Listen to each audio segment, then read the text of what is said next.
One of the nurses took her underwear and she doesn't know what happened to it.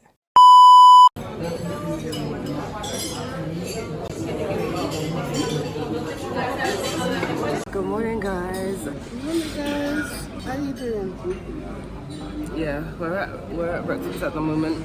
This is what I've got. But some of these things we're actually gonna put in containers and take for Kelly. So yeah, I'm so tired. I've got a work call at 10 and it's currently 9, so I need to hurry up and do what I'm doing, and then yeah. So check in later. Bye.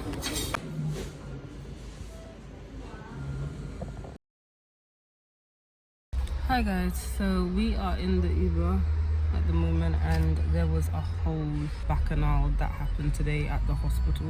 I am very frustrated, so is mum, and it's literally just so crazy, absolutely insane. But I will update you guys once we get in, so see you later.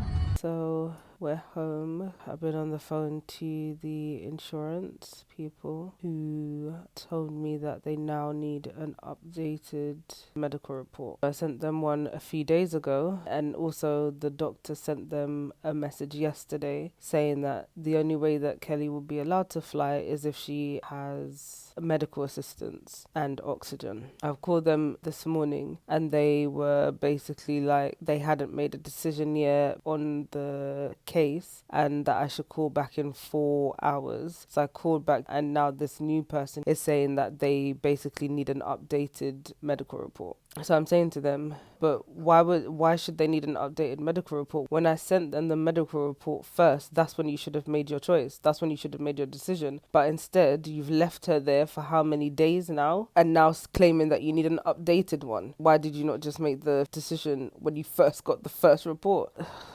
Yeah, but it's like getting flipping blood out of a stone, honestly. I'm not feeling very well. I'm feeling very exhausted. I'm very tired. I feel very run down. Mum's also having sneezing fits and her bones and stuff are hurting with the amount of standing. You know, when you go to these hospitals, yeah, they're not even giving you flipping chairs to sit on, fam. Like, they're not even giving you chairs, like a chair, and we're not even allowed to go in together, so they're having mum stand up for however long she's in there with Kelly. Sometimes they're cutting our visitation short, and it's just all just so ridiculous. It is absolutely ridiculous. Like, this whole thing is just terrible. It is terrible. So what happened today? Kelly's been in the hospital, and we've been going every day. And today I've gone to the kiosk thing. So first you have to pull a ticket, and then you have to wait for them to call your number. Then you go over to the kiosk thing and we do the same thing. Can you speak English? No, you can't speak. No, I can't speak English. Okay, cool. I write whatever I have to write on the phone thing. I give it to them. They find her name, and then they're like, oh, only one of you could go in. No, they don't say it like that. They say it very aggressively and obviously in their language, and you just have to decipher what they're trying to say. So they're kind of like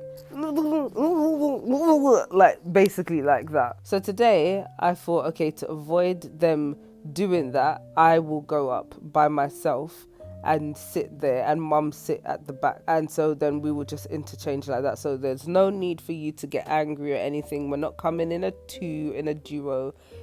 You can see one person. So I've got up to the thing now, and one of the, I don't know if she's a nurse, but she was standing by the woman that called out my number and said something to her. So now when I've said to her, I've put it on the Google Translate, I'm here to see my sister, this is her full name. She's read it, and the woman says something, and then she says to me, wait one moment. I'm sitting there thinking she means like just wait while she speaks to someone. I think she went on the phone. So I'm thinking, okay, cool. Like, I'll just wait while maybe she needs to call the nurse to see if I can come in or whatever. And then as she still sees me sitting there, I wasn't there long. She's like that. So I'm like, I get up and I wait on the side, still within her eyesight. Before I know it, two twos, the woman's calling over new numbers on the tannoy, and these people are all getting stickers to go in. So I'm looking around at people trying to work out, like, oh, I wonder, like, does anybody speak English? Because more often than not, they do not speak English. They do not care for it at all. This family that was by me, they went to her desk. She spoke to them, nice, gave them their ticket, and they got to go in. So I go back to mum and I'm explaining to mum. So then mum comes over and says to her, I want to see my daughter. She's like, I don't speak English. Like this, like proper getting aggressive. At this point, I'm like, you know what they're like. I feel like she might call security at some point. So mum's like, I'm not, and mum's being calm with it. Like, I'm not going anywhere until I see my daughter. You've seen me how many days? So then I'm trying to translate on the Google Translate. She walked off and went to some other person that was sitting at the end of the desks. So then we was left there just standing. So then mum's asked someone else if they speak English. Yeah, see? So then mum saw this other black girl and asked her if she speaks English. She did. So I took her back to the kiosk thing and I said, can you get her to explain why she's telling us to wait? So then eventually, like, she was going back and forth with the woman. She then said to us, oh, she's saying that your sister's not there. So I'm like, how can that be? I'm literally talking to my sister on the phone and she's there. Like, she relays the message to the woman and then the woman says to her, okay, we'll call them in a second. We're just gonna call the ward. But she just said that to get the girl to go. So then she had to go, obviously, to see her people. So we're left standing there again. We went back up and mum was like, when can I go in? And she's like basically trying to shoo mum away, dismiss her and say that there is other people in the queue. So mum held up her number that we had taken and was like, I'm not going anywhere. Then this other man came over and he was a patient and he also couldn't speak that much English, but he was like, put the name on the phone to show her. Then she said something to him. He said to us, they're going to call you. And then she still pressed another number to come forth. So mum refused to move at this point. And she was proper like huffing and puffing, rolling her eyes, everything. Like, she really was being so rude, and had all the attitude. So she was rolling her eyes and everything, and mum's just there like, you could do that, but I am not moving. And then she showed us some random name on the list that she had and was like, oh, is this the person? In her language, obviously, that's what we gather. And we're like, no. And she knows that because I showed her the number, I showed her the name. We've been there 4 times. I showed her the name. The man, when he took my phone, showed her the name again. And now she's like, oh, is it this one? Is this one? Showing me some man called Richard. And then mum asks for a pen to write out the name again. And then she's like, oh. Goes to give us a ticket.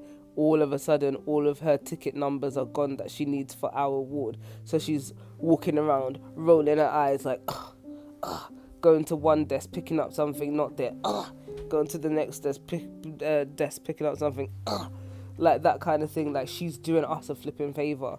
And then she eventually just grabs the pen and writes down some scribble on the thing and hands it to us. And so then mum said to her, you better remember my face, remember who I am, because I'm coming back to see my daughter tomorrow as well. So remember me, remember who I'm coming to see. By the time I was able to go through, I think it was 7, and they claim that visitation is only from 6 till 8. That's it, the whole day. Like, the whole day you're only allowed to come and see your loved ones from 6 till 8. So during this time now, Kelly was in there and she asked the same woman that was at reception, that I said she spoke to the woman that called me over, and then the woman was like, move over. She had gone back onto the ward. So Kelly's asked her, oh, is my family out there? And Kelly said she just shrugged. She just like that and walked off. But bear in mind, the people in Kelly's room all had about 4 visitors each during the time that we were out there trying to get in to see. They had 4 visitors, And usually they try to say to us, only one person can go in, you're not allowed to use the same ticket, blah blah blah blah. But this time, but the ones that were already in there, who are different to us, had 4 members of their family come in. Anyway, so then when I managed to get in there now, I couldn't stay long. Kelly was okay, but obviously she's trying to keep a brave face on it, but she's saying like she feels like she's outstayed her welcome. That's how they're treating her. Earlier on in the day, they took long to come and change her drip that she's meant to have changed, or to take it out when it's finished. They're leaving her for ages. Yesterday they took away her bed and they made her stay in a chair for most of the day until mum came and was like, well, she's gonna need a bed to sleep back in. And they were like, oh well, if she wants it, I can bring it back. They're smoking everywhere, and so it's kind of like, if these people have breathing issues, should you not really be smoking next to the ward where people might have asthma? Like, and she keeps asking, she asked them, could you please close the door, could you please close the door? They close the door and then it's open before you know it. It's open before you know it. There's no table for her to put water even on, like none, not just her, the whole ward. There's no little shelf or something for them to be able to rest, like the phone or like undergarments. Like there's nothing. Oh yeah, one of the nurses took her underwear and she doesn't know what happened to it. Like, I think the woman saying, like, you shouldn't keep your stuff here, like, people could take it. And then she took it.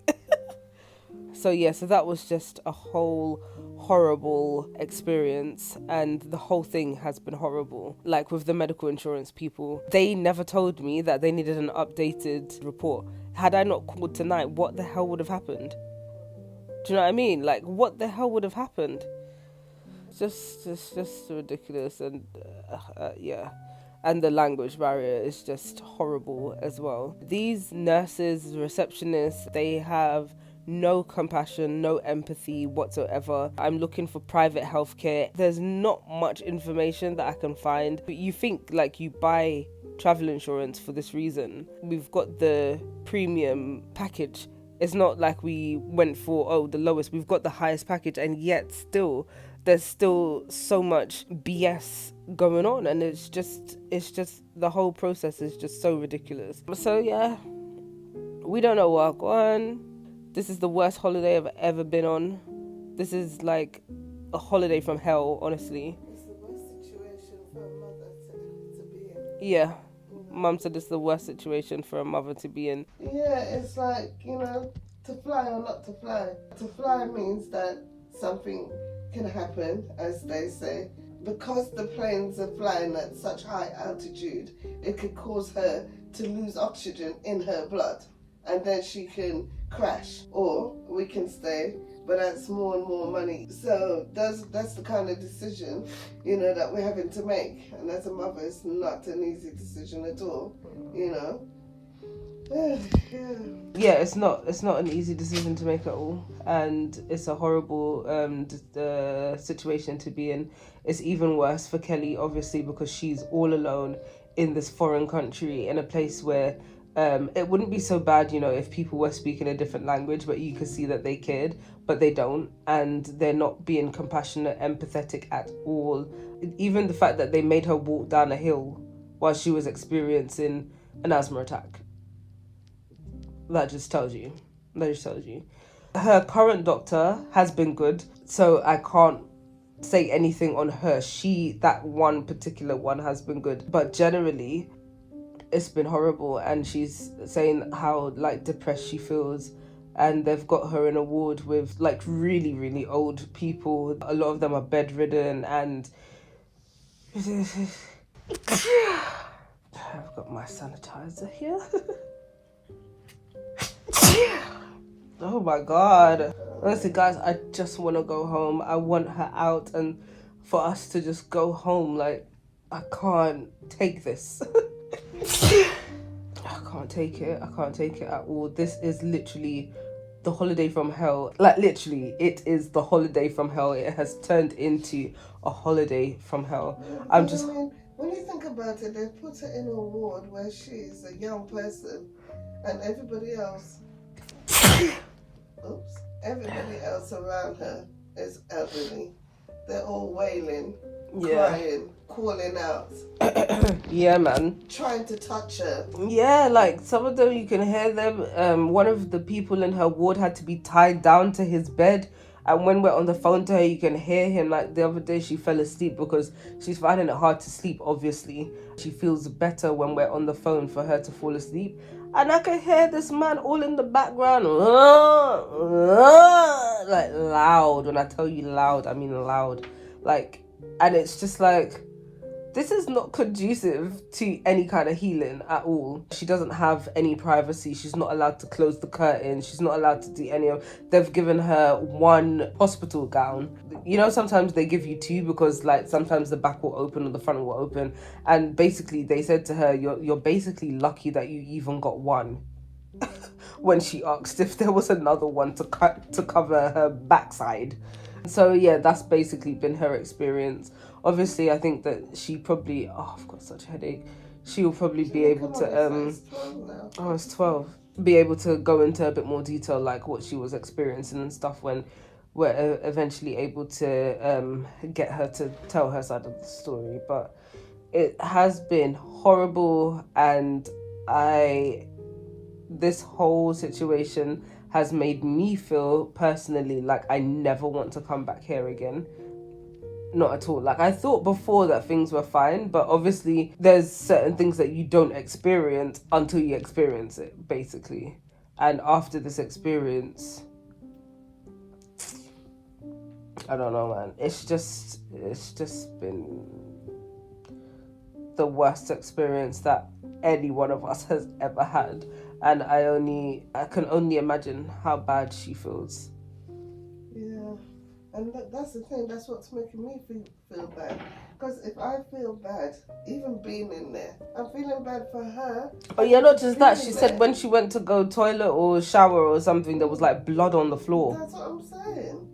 Ugh. I'm feeling all all funny when I go in the room, and to see her in there, among these people, nothing wrong with these people. The fact that she's also young, and then having to see all this pain, from the elderly people, it makes it more difficult. Yeah. And then she's also suffering from something serious and is scared. It's not a nice position to be in for her, or I even feel sorry for the people that's in there, to be honest. Yeah, she said that a man was crying today. Oh my god, guys, we need to go back. Anyway. Her blood's 98 now. Her blood? What, they did more blood? Sorry, her oxygen level. Oh, right, okay. Well, that's good. I was just wondering if they tested her blood. Yeah. She says she hasn't even spoken to any doctors today. No one has even been to see her. No one's given her any updates on anything. I think they took her for an x-ray yesterday and she didn't get the results from that. I had to call the airline as well because the medical insurance, they're just dragging their feet. I did manage to rebook our flights for Sunday. I don't know what's going to happen on Sunday, but I have already arranged for wheelchair assistance and to let them know that she may be traveling with oxygen. If that happens, I don't know, but hopefully, God willing, she will be well enough to even fly without the assistance of the oxygen. But yeah, okay, we'll give you guys an update tomorrow. Bye.